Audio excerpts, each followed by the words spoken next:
Ein neuer Tech Talk und wie ich finde, zu einem ganz speziellen Auto. Es ist ein, meiner Meinung nach, wunderschönes neues Coach-Building-Projekt und auch ein neues Level für uns bei Brabus. Natürlich geht es um den Bodo. Ein ganz besonderes Auto mit einer für viele von uns auch ganz persönlichen Geschichte. Was es genau ist, wie es entwickelt wurde, wie es gebaut wird und alle technischen Details gibt es jetzt im Tech Talk. Doch bevor wir einsteigen, jetzt erstmal ein paar Bilder. Hier ist der Brabus Bodo.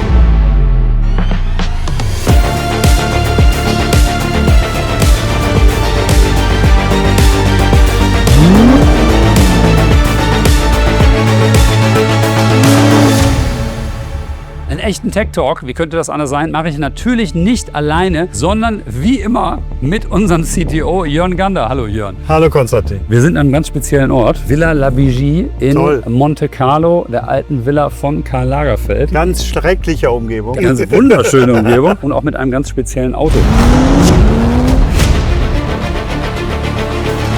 Der Bodo ist ja nicht irgendein Auto.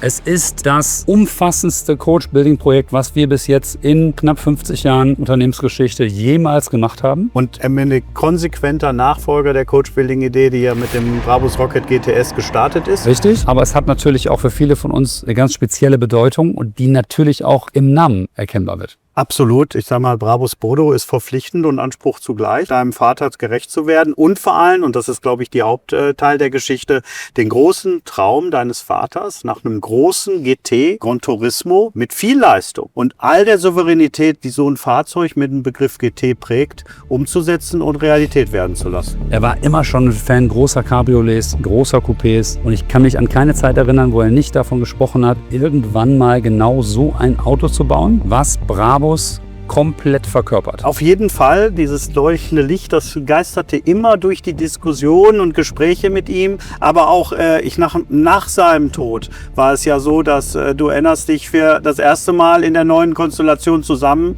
saßen, du als der erste Mann am Tisch sozusagen und wir auch in diesem ersten Gespräch zeitweise wieder über so ein Projekt gesprochen haben. Guck mal, 8 Jahre später, 2026, da ist er. Der Brabus Bodo. Absolut. Und das ist ein ganz besonderes Auto. Wir haben sehr viel Zeit zusammen verbracht. Viele Ecken, die diskutiert wurden. Ja. An Modellen, immer wieder. 1:1 Modelle gefräst. Gekriegt über einzelne Formen ohne Ende. Jahrelang. Jetzt steht das hier. Die Hauptdiskussion ist ja immer wieder die Verbindung aus diesen klaren GT-Linien. Ne? Langgezogenes Heck, raumgreifend, vorne trotzdem Muscle Car. Hinten schaue ich persönlich eher Richtung 250 Ferrari. Diese Longtail-Fahrzeuge. Ne? Ja, das ist klassisches Coach-Building. Auch modernere Gran Turismos, SLS. Also in der Summe ging es ja darum, dass wir wirklich sehr klare Formen haben. Es gibt ein Design-Feature, das die ganze Form des Fahrzeugs definiert und das ist das, was wir die Bodo-Line nennen. Jörn, was ist die Bodo-Line? Die Bodo-Line ist genau diese Linie, die wir hier sehen und gerade aus der Perspektive sehr gut sehen und einmal von vorn bis hinten zum Fahrzeug durchgeht. Wichtig dabei war, wir wollten diese nie zerstören, irgendwo unterbrechen durch eine Bauteiltrennung. Und das war eigentlich in allen Bauteilen an der Front wie am Heck die Herausforderung, weil üblicherweise würde ja für eine Motorhaube irgendwo hier zwischen Kotflügel und Haube die Trennlinie laufen. Die haben wir hier in dem Bereich schon sehr nach innen gelegt, aber in der Summe haben wir einen Kotflügel geschaffen, der eben, damit die Bodo-Line nicht unterbrochen geht, von hier außen, von hier unten bis hier in die Mitte läuft und hier in der Mitte eben verbunden wird, was sehr ungewöhnlich ist. Das heißt, da, wo viele Autos eine Trennung zwischen vorderem Kotflügel und Motorhaube haben würden, nämlich hier, ja, hätten wir eben die Designsprache, die Formsprache nicht halten können. Nein, du hättest diese Linie irgendwo aufgelöst durch die Trennung und das war nicht gewünscht, das wollten wir nicht und da wollten wir auch keine Kompromisse machen an der Stelle. Ich finde übrigens, das Zusammenführen der Teile in der Mitte sorgt ja auch dafür, dass wir diese sehr elegante Linie nochmal in der Mitte haben, die auch in die innere Motorhaube läuft. Also mir persönlich gefällt das sehr, sehr gut. Mit einem sehr hochwertigen Metallteil, das dann die Trennstelle überdeckt. Was mir daran gefällt, ist, wir erledigen ein designerisches Problem links und rechts an den Außenkanten und schaffen gleichzeitig ein neues Feature statt einem neuen Problem in der Mitte. Genau, was wir dann eben auch sozusagen in die Designsprache integrieren und dann wieder ein schönes Detail am Fahrzeug aufbauen konnten. Ne? Auf der anderen Seite sagte der Techniker, mega Idee, so ein großes Bauteil, Maß- und Toleranzkonzept. Ja, ist klar, das ist klar. Ne? Aber guck mal. Ja, die Arbeit hat sich offensichtlich gelohnt. Was mir immer wichtig war, ist lange Motorhaube, sehr hohe Motorhaube, das Zweigeteilte in der Mitte inklusive dem leichten Powerdome, der mittig nochmal die Linie, die Bauteiltrennung verlängert. Sehr erhabener Grill, prominenter Frontsplitter und natürlich schmale, aber sich gut einfügende Frontleuchten. Ist dir die Front lieber oder ist dir das Heck lieber? Ich bin schon eher bei der Front, Ja? weil ich die sehr gut vom Standing bin. Aber nochmal, das ist so eine 51-49% Entscheidung. Was ich wirklich für mich eigentlich die Lieblingsposition ist, und wir haben gerade darüber gesprochen, ist eben die Seite, wo du dann die Monolinie komplett siehst. Ich finde aber auch die ganze Lichtsignatur an dem Auto wirklich gut. Und mit zwar den vorne und hinten, weil wenn man jetzt genau hinschaut, wird man ja sehen, dass diese Elemente, ja.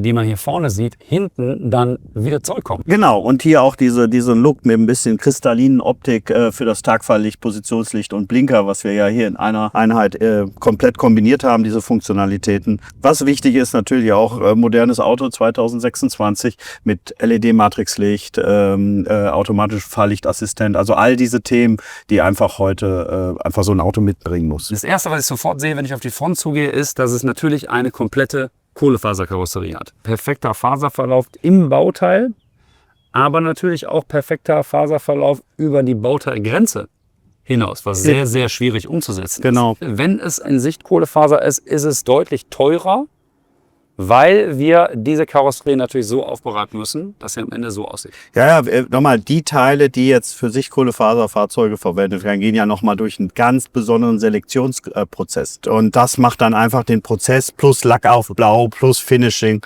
so aufwendig, dass wir dafür einfach eben dann nochmal einen anderen Preis nehmen müssen.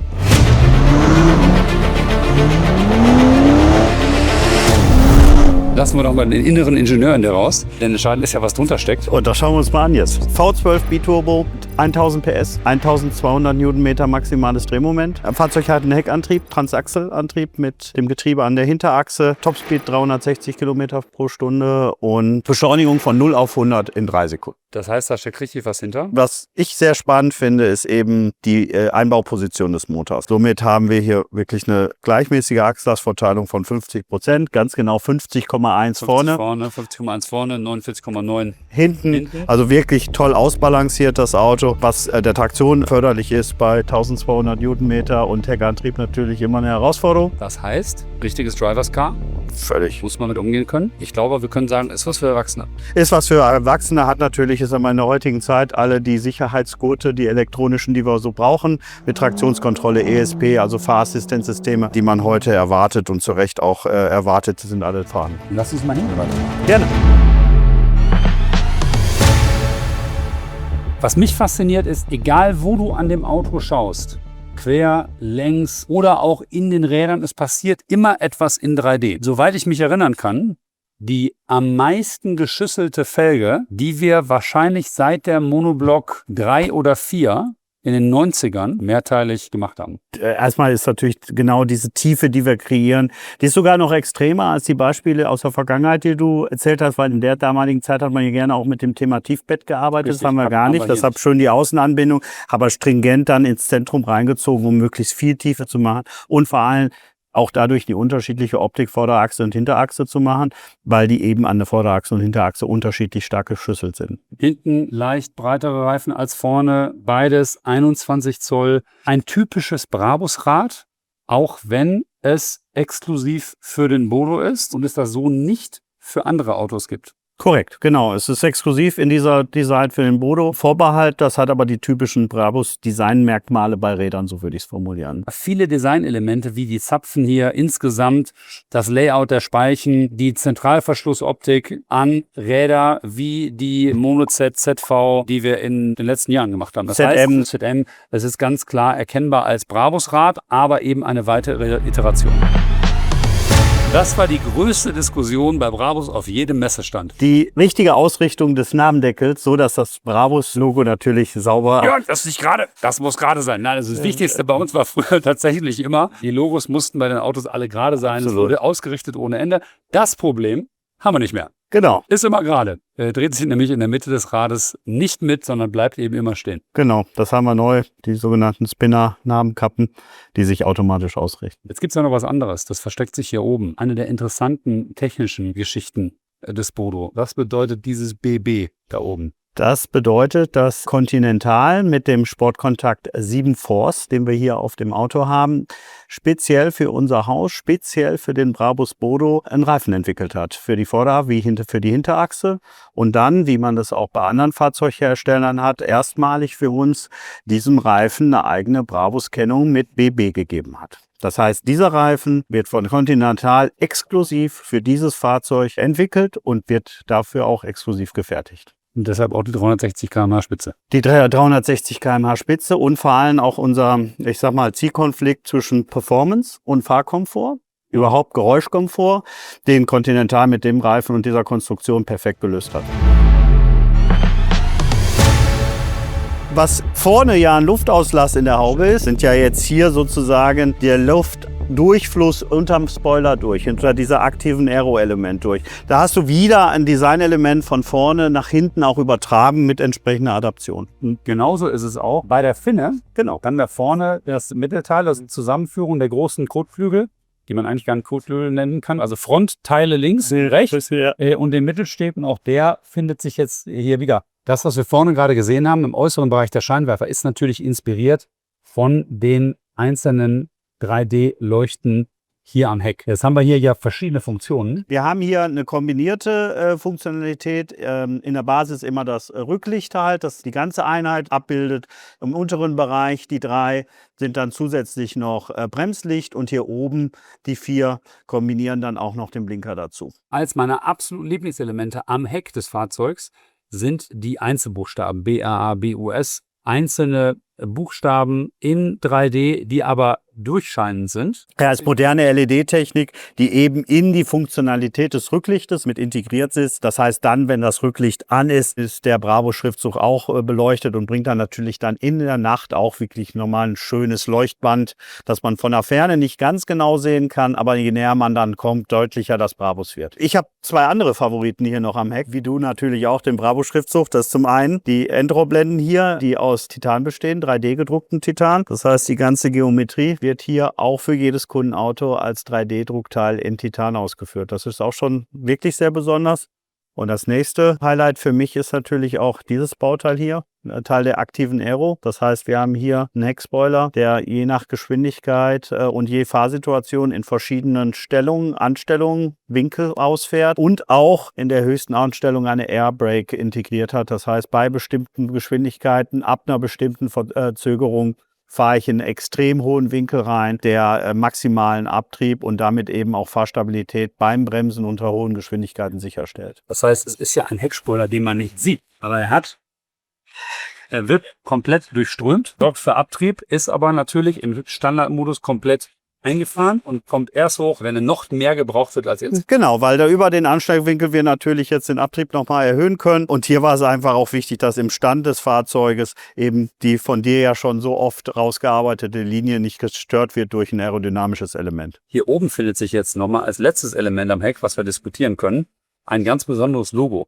Interessanterweise haben ja einige Menschen gedacht, dass das Auto Brabus 77 heißen würde, so, weil auch auf einigen Bildern im Netz während der Testphase das Logo zu sehen. Aber es ist natürlich nicht der Name des Autos, sondern es ist das Logo, was ab sofort auf allen Brabus Masterpieces, die in Bottrop gebaut werden, irgendwo zu finden sein wird. Mein Bodo jetzt eben sehr prominent und ich finde auch sehr passend, die hinten am unteren Ende der Heckscheibe. Jetzt ist ja die Frage, was bedeutet das? Viele wissen, 1977, Gründungsdatum von Brabus, das ist die historische Referenz. Jetzt sind die aber invertiert. Das, was es für mich interessant macht, denn es ist gleichzeitig auch eine geografische Referenz. Also, wo kommen wir her? Aus dem Ruhrgebiet. Was findet sich im Ruhrgebiet an jeder Ecke, weil wir nun eben mal eine Kohleregion waren? Fördertürme. Und die sehen etwas abstrakt mit ihren großen Rädern und dem großen Stahlgerüst Exakt so genauso aus wie das Logo. Genau. Es ist also gleichzeitig eine historische Referenz und eine geografische Referenz. Und sieht auch gut aus. Und sieht auch gut aus. Weißt du, welche Diskussion wir nie geführt haben? Ich weiß nicht, ob dir das aufgefallen ist. Jetzt bin ich gespannt. Im ganzen Designprozess über die letzten 3 Jahre, welche Diskussion haben wir nie geführt? Spätestens seitdem der Name feststand. Wie das von innen sein muss, vom Farbkonzept? Ja, die Farbe. Ja gut, das stimmt, die ist ja auch nicht zu diskutieren. Aber war von Anfang an klar. Seitdem das Auto Bodo heißt, ist einfach wahrscheinlich Kapitel in der Präsentation. Nee, das war so ein Automatismus. Einfach übersprungen. Ne? Ja, klar war, wenn dieses Auto Bodo heißt, gibt es nur eine einzige Farbkombination, in der das vorgestellt werden kann. Jetzt muss man ja also hier sagen bei dem Auto, Cheatcode activated. Es ist nicht ganz schwarz außen, sondern dunkel Sichtkohlefaser. Aber die Original Bodo Buschmann Farbkombination, die einzige Bodo Buschmann Farbkombination ist natürlich Schwarz-Schwarz. Auto ist nach deinem Vater benannt und sind wir verpflichtet, die ersten Autos zumindest so konfigurieren, wie sie dein Vater konfiguriert hätte. Was der Kunde am Ende wieder macht, das ist ihm ja überlassen und da bieten wir ja die ganze Bandbreite, die wir auch sonst bieten. Kurz einige Elemente. Bravo Super Black, Masterpiece Interieur. Mir gefallen insbesondere einige Details, wie dieses kleine Bravos-Logo hier oben, oberhalb der Luftdüsen in der Mittelkonsole. Welches auch noch eine Hinterleuchtung hat. Und natürlich auch Kohlefaser, die hier verarbeitet ist im Innenraum. Ziemlich genau die doppelte Breite von der, die wir außen sehen. Genau, ist nochmal eine andere Webung, eine andere Webtechnik und dadurch eben mit diesen breiteren Faserverläufen und Gewebe. Auch hier wieder, je mehr 3D, desto komplexer, desto schwieriger. Und hier sieht man ja so um die Luftdüsen rum, Mittelkonsole, Oberteil, Mittelkonsole, Unterteil. Da ist nichts, was nicht 3D ist. Wir haben ja eine Kombination Alcantara-Leder bei dem Fahrzeug. Auch übrigens das Leder, die präferierte Form für deinen Vater mit der starken Narbung. Man sieht halt direkt, dass es kein normales Automobilleder ist, sondern immer etwas Besonderes. Ich finde, es ist einfach mehr fürs Auge. Da gibt es mehr zu sehen. Das hat mehr Tiefe, ein bisschen mehr Komplexität im Material und insbesondere in Verbindung mit dem Alcantara, mit der Kohlefaser, ist am Ende für mich ganz persönlich einfach irgendwie mehr dran. Lass uns mal über ein Thema reden, was wir noch gar nicht angesprochen haben. Da ist was. 2 plus 2. 2 Genau, plus 2. 2 plus 2. Das Ja. heißt, das Auto hat 4 Sitze. Es ist natürlich ausgelegt im Wesentlichen auf diese Nutzung, so wie wir es jetzt machen, mit 2 Personen. Aber man kann durchaus mal jemanden mitnehmen. Man kann durchaus mal jemanden mitnehmen. Natürlich ist der Platz da hinten eingeschränkt, aber gerade, ich sag mal, für Kinder geht's gut. Auch vielleicht mal für den ganz kurzen Trip zum Restaurant geht's auch ganz gut, dass man zur Not auch mal zu dritt oder viert fahren kann. Aber am Ende ist es auch sehr praktisch für Taschen alleine schon. Also der Stauraum, der sich dadurch ergibt, ist schön. 2 plus 2, mehr Platz, die Möglichkeit, jemanden mitzunehmen und wir haben es hingekriegt. Absolut, ja. Last but not least, das, was für uns wahrscheinlich schon so offensichtlich ist, dass wir es nicht als erstes gesagt haben. Das verwendete Steppenmuster im Bodo ist natürlich das Shell-Pattern. Und hier ist dieses Pattern zum Beispiel im gesamten Fußraum und auf den Sitzen verbaut. Auf den Sitzen nochmal in der Variante mit kleinen Logos drin. Das Interessante, wonach uns auch viele Menschen immer bei anderen Autos auch fragen, ist, der gesamte Fahrzeugboden, Getriebetunnel, Front und auch Fußablage und Fußmatten sind in Leder. Wobei man da ja auch nochmal eine Option nehmen kann. Also du kannst die Vollleder-Fußmatten nehmen, die natürlich ästhetisch super zu dem Gesamteindruck kommen. Aber wir haben ja auch immer noch einen zweiten Mattensatz dabei, der hälftig im Teppich und Leder ausgeführt ist und der dann in manchen Situationen, gerade bei schlechtem Wetter, ein bisschen praktischer Die ist. Frage, die dann sofort kommt, ja, ist das denn praktisch? Und die Antwort ist natürlich, eine Fußmatte in Vollleder wird immer empfindlicher sein als eine Fußmatte in Stoff. Deswegen gibt es beides, kann sich der Kunde aussuchen. Bevor wir es vergessen, ein Detail, was mir auch noch sehr gut gefällt, sind die ganzen Animationen im Kombi-Instrument. Vom Bravo-Schriftzug eben auch dahin, dass wir alle Silhouetten, alle Anzeigen im Auto, wie hier zum Beispiel hier die Reichweitenanzeigen, wirklich an das Design vom Bodo, die Piktogramme entsprechend gewählt haben und unsere Kollegen aus dem Design eben auch diese alle erstellt haben und hier integriert haben. Aber ganz ehrlich, so muss sein. Schönes Auto. Danke. Sag mal, Julian, sind die immer noch da? Ja, klar. Ihr guckt ja immer noch. Also dann könnt ihr auch direkt den Kanal abonnieren, auf die Glocke klicken und vielleicht noch einen netten Kommentar da lassen. Ich sehe euch im nächsten Video.